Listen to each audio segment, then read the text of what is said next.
How to change Reddit password. That's what I will show you in this video. But before we begin, make sure to subscribe to the channel and ring the bell to get notified whenever a new video is uploaded.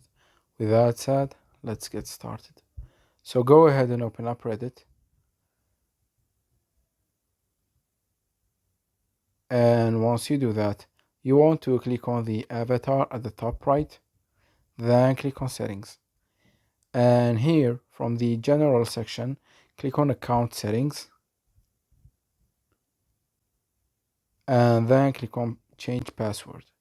And here you will be able to change your password, starting from entering the current password in this field right here to entering the new password and then confirm it again in this field right here.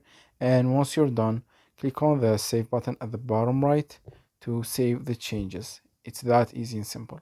So that was it for this video.